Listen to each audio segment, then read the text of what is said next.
Berikut adalah kisah Abu Nawas versi fresh dan terbaru dari sang admin dengan judul Abu Nawas dikerjai unta. Suatu pagi, Baginda Raja merasa jengkel karena Abu Nawas selalu lolos dari hukuman dengan kecerdikannya. Maka ia meminta para penasihat untuk mencari cara menjebaknya. Salah satu penasihat berkata, "Wahai tuanku, Abu Nawas tak takut penjara, tak takut hukuman, tapi bagaimana jika kita menjebaknya pakai unta?" Semua bingung, namun sang penasihat sudah menyusun siasat yang sangat jitu dan akan dipastikan Abu Nawas pasti gagal. Keesokan harinya datanglah rombongan utusan kerajaan ke rumah Abu Nawas. Mereka membawa seekor unta gemuk, galak, susah diatur, bau pesing luar biasa, dan hobi kentut. Abu Nawas hanya diberi gulungan kertas berisi titah singkat. Ajari unta ini sampai bisa naik ke atap masjid dalam waktu 30 hari. Jika gagal, maka kau yang akan tidur bersama unta ini di kandangnya. Abu Nawas menatap unta itu menatap balik dan kentut. Woi, konyol! Hari pertama Abu Nawas coba menariknya ke masjid, unta itu malah duduk. Hari kedua disuapi rumput segar tetap malas bergerak. Hari ketiga Abu Nawas menyewa pemain sulap berharap unta terhipnotis. Ternyata yang terhipnotis malah si pemain sulap karena bau pesingnya. Hari keempat Abu Nawas menyusun rencana jenius. Ahai, Magnus!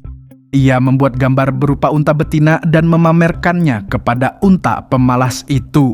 Sontak unta Baginda Raja pun beranjak berdiri karena penasaran. Abu Nawas terus memancingnya sampai menuju masjid. Akhirnya sampailah unta itu di depan masjid.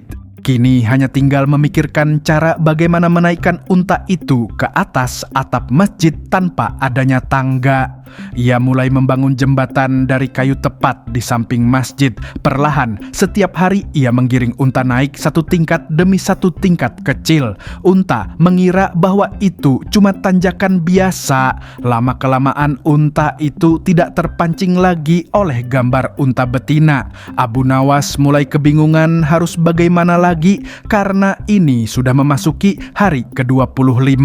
Anjay!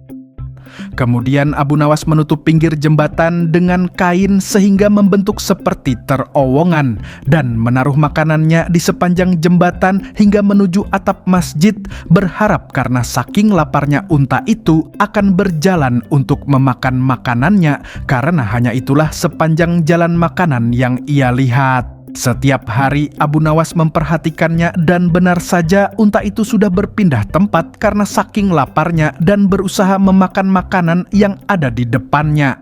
Hari ke-29 pun tiba. Abu Nawas segera membongkar jembatan itu agar para penasehat termasuk raja tidak tahu bagaimana caranya unta itu naik. Hari yang dinantikan pun tiba. Baginda Raja datang dan siap menertawakan kegagalan Abu Nawas. Tapi begitu melihat ke arah masjid, ia terbelalak. Unta itu sedang duduk manis di atap masjid, mengunyah selada dan memandang ke langit seperti sang penguasa. Semua terdiam. Hening, lalu unta itu kentut, suaranya menggema seperti petir di siang bolong yang pantulannya datang dari segala arah penjuru langit.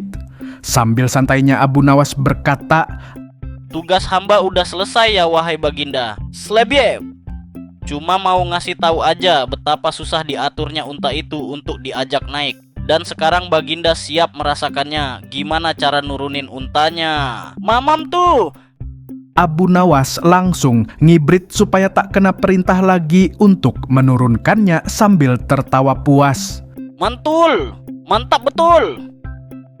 Sang penasehat panik sampai mengeluarkan keringat dingin karena ide dari sang penasehat inilah maka dia yang harus mempertanggungjawabkannya sampai unta itu benar-benar bisa diturunkan. Tamat, lagi-lagi dah, selalu aja sang Baginda kena sial dari siasat jebakannya sendiri. Ahahaha.